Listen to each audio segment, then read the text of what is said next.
Alors, salut à tous, bienvenue sur la nouvelle chaîne panafricaine. Je veux ici parler de la chaîne que j'ai créée sur YouTube. C'est ma première vidéo que je fais d'ailleurs pour la circonstance. Et j'ai j'ai longuement réfléchi, j'ai pensé que je pouvais apporter ma pierre d'une certaine manière à l'évolution des choses en Afrique et peut-être aussi dans le monde entier par le canal de YouTube qui me donne aujourd'hui l'opportunité de parler à Mondio Vision. Et voilà, je vais faire une petite vidéo aujourd'hui pour parler de l'adressage. En fait, j'ai créé cette chaîne pour que nous puissions débattre des faits de société et qu'ensemble nous puissions localiser les points d'ombre qui empêchent les pays sous-développés, particulièrement l'Afrique, le continent africain, de sortir définitivement du sous-développement et pourquoi pas aspirer comme les grands peuples à la modernisation. Et pour le premier sujet que j'aurais voulu débattre avec vous aujourd'hui, c'est l'adressage. L'adressage, pourquoi l'adressage? Parce que je pense que l'adressage, c'est la base même de toutes les sociétés du monde entier. Vous voyez, nous sommes appelés, nous vivons dans des grandes communautés, dans des grandes métropoles, et même en zone rurale. Nous vivons, l'urbanisme est en train d'évoluer et les populations s'accroissent de jour en jour. Alors, comment contrôler ces populations? C'est à travers l'adressage tout simplement. Et les grands peuples l'ont compris, les pays européens l'ont compris, et c'est pour ça qu'aujourd'hui, vous pouvez voir qu'en Europe, juste avec Google Maps, en utilisant Google Maps, MapGo par exemple, ici en France, pour l'occasion, puisque je suis à Paris, quelqu'un qui descend d'un avion venant de Tombouctou, je sais pas, de Douala, de Yaoundé, et qui atterrit tout de suite à Paris, dès qu'il a la connexion Internet sur son téléphone Android, il a juste à télécharger MapGo et taper son adresse MapGo, tout de suite va lui donner sa destination. Quand je parle de destination, il va lui donner les transports qu'il prendra, les métros qu'il faudra prendre, et même les rues, et jusqu'à le déposer devant la maison de celui chez qui il va. C'est pour dire que sans adressage, on n'évolue pas. Et si aujourd'hui en Afrique, on n'est pas capable de localiser quelqu'un, si on n'est pas capable d'envoyer du courrier à quelqu'un, si on n'est pas capable d'envoyer des pompiers s'il y a un sinistre quelque part, s'il y a quelqu'un qui est attaqué par les bandits et qui a besoin de la police, s'il n'est pas capable de diriger cette police vers lui, comment est-ce qu'on peut parler de développement? Je pense que le développement commence par l'adressage parce qu'il faut contrôler déjà la population à travers l'adressage. Les grands États aujourd'hui sont capables, à travers des données pardon, excusez-moi, statistiques, de donner des chiffres, peut-être qu'à 90% réels du nombre de personnes qui vivent dans un lieu donné.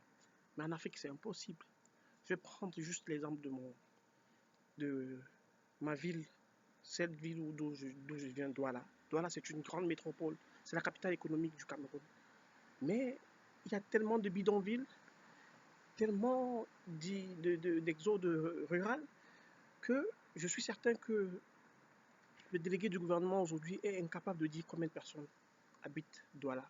C'est vrai, c'est une grande tâche. On ne peut pas lui demander de nous dire exactement combien de personnes habitent cette ville.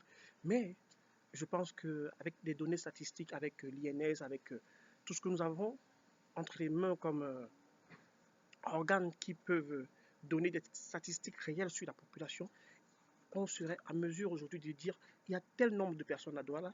Et en sachant ce nombre, on pourrait pallier à des problèmes sociaux comme des problèmes de santé. Parce que, écoutez, si en prenant l'exemple d'un quartier, Bonabéry, si à Bonabéry, on sait qu'on a 1 million d'habitants, pour 1 million d'habitants, on saura on aura besoin je sais pas, je prends un exemple, de 20 médecins, de 30 écoles pour les enfants. Essayez de voir à quoi c'est l'adressage. L'adressage permet déjà de localiser les personnes qui vivent dans un lieu donné. Et à travers ça, on peut faire une statistique claire de combien de personnes vivent dans chaque maison, dans chaque quartier, dans chaque ville. Et au niveau national même, ça permet de savoir comment gérer l'économie du pays. Je pense que quelque chose que c'est vraiment quelque chose que l'Afrique doit s'accaparer aujourd'hui. Imaginez-vous en France, pour prendre un exemple, parce que j'ai lu quelque part dans une revue, L'adressage a commencé en France en 1728. 1728. Imaginez-vous qu'en 1728, les Occidentaux pensaient déjà à mettre des adresses sur des portes pour identifier les maisons, pour identifier les quartiers, pour identifier les zones.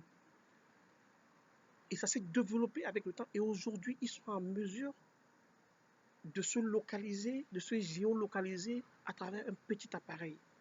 Vous arrivez à Douala, vous êtes un touriste, vous aurez absolument besoin d'avoir quelqu'un pour vous accompagner partout où vous allez. Parce que même le taximan ne saura vous accompagner parce que vous allez lui dire que vous allez à un endroit. Il ne sera même pas capable de se localiser lui-même parce que déjà, il n'a aucune adresse. En fait, les noms de rues naissent, je ne sais pas, à travers des événements chez nous. C'est vrai, même en France, même en Europe, ça s'est fait. Mais chez nous, il suffit qu'on a tué un voleur à un carrefour, ça s'appelle carrefour, un voleur. On a tué deux bandits quelque part, ça s'appelle carrefour, deux bandits. Donc, c'est pas possible qu'on puisse vivre de cette manière. Il faut qu'on soit capable de comprendre que le développement passe par des choses basiques. C'est-à-dire déjà connaître. Je vais prendre l'exemple d'un père de famille à la maison qui a ses enfants, qui a peut-être 3 femmes, et qui est incapable de savoir combien d'enfants il a. Il ne peut pas vous dire j'ai 3 enfants avec première femme, j'ai 2 enfants avec telle. C'est pas possible. Comment il gère sa maison? Comment il contrôle son budget? On contrôle le budget d'une maison quand on connaît le nombre de personnes qui vivent dans notre maison. On sait qu'on a un chien, on sait qu'on a un chat, on sait qu'on a telle superficie, on sait qu'on a combien, on a tel nombre de couloirs, on a 3 chambres qui peuvent accueillir tel nombre de personnes. C'est la même chose avec un État. Si dans un État, on n'est pas capable de contrôler, généralement en Afrique, on s'arrête dans les grandes métropoles, on essaye de mettre quelques plaques sur des murs pour donner des noms à des rues et tout, c'est vrai.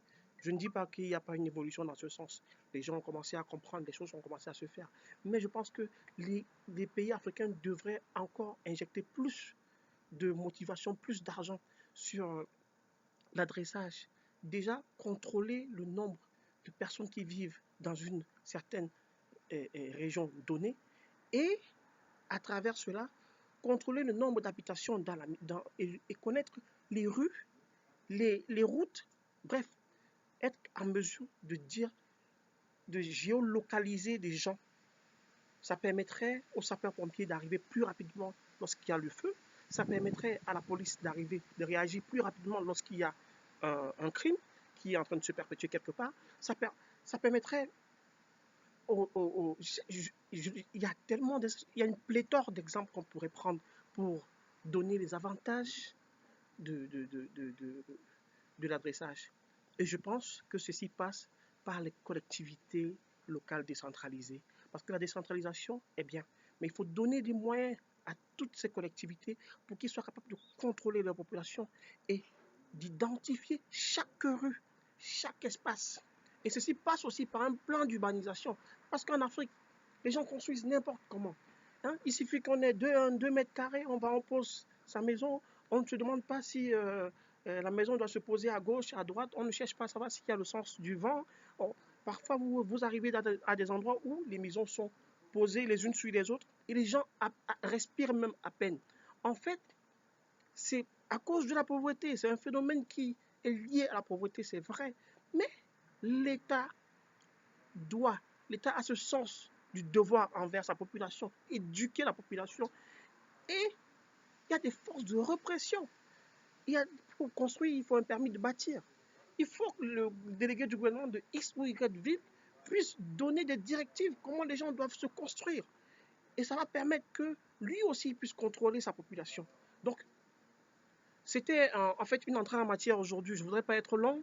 C'est la première vidéo que je fais. Il y aura beaucoup d'autres vidéos comme ça.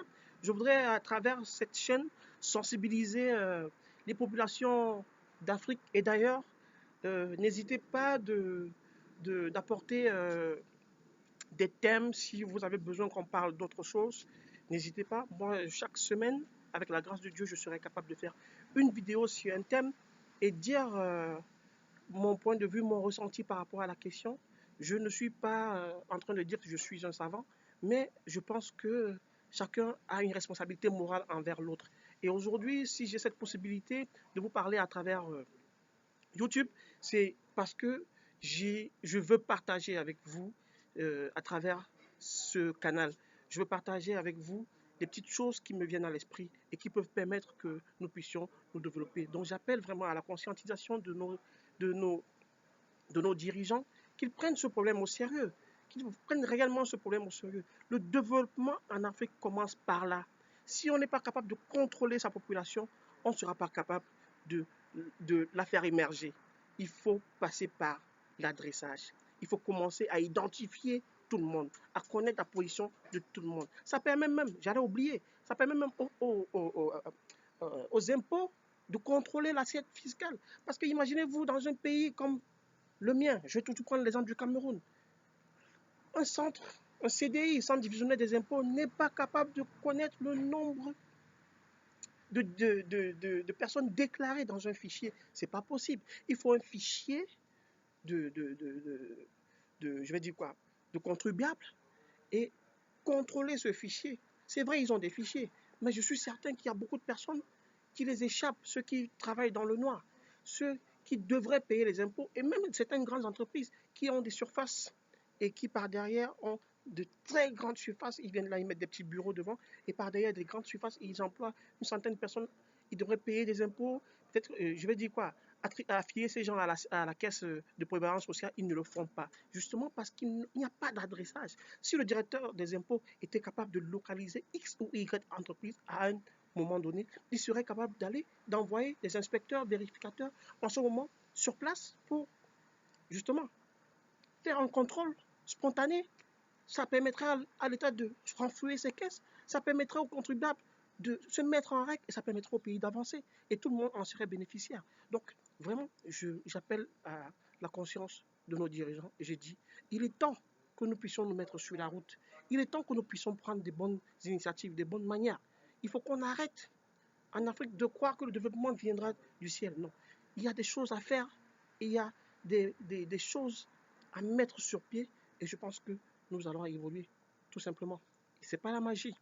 Il faut juste aller dans le bon sens. Et le bon sens voudrait qu'on commence par se connaître mutuellement, identifier chacun là où il est, identifier toutes les rues de nos pays, identifier tous les villages de nos pays, identifier toutes les maisons de nos pays, identifier tous les habitants de notre pays et connaître combien nous avons besoin pour que ces gens puissent manger, boire et devenir. Combien d'écoles nous pouvons construire pour que ces enfants puissent aller à l'école. Connaître combien d'hôpitaux et combien de médecins il faut recruter pour que ces gens soient soignés. Connaître combien de sapeurs, combien de policiers il faut pour une population donnée. Tout ça passe par l'adressage. Merci à vous qui vous vous êtes intéressés aujourd'hui à cette vidéo. N'oubliez pas de partager au maximum pour que nous puissions encore être plus nombreux la prochaine fois pour écouter les prochains thèmes qui seront développés sur cette chaîne. N'oubliez pas de liker et aussi de vous abonner si possible. Merci véritablement à toute l'Afrique. Merci à ceux qui s'engagent comme ça pour aider de leur manière l'Afrique à sortir du noir. Vraiment, merci beaucoup et bonne soirée à tous.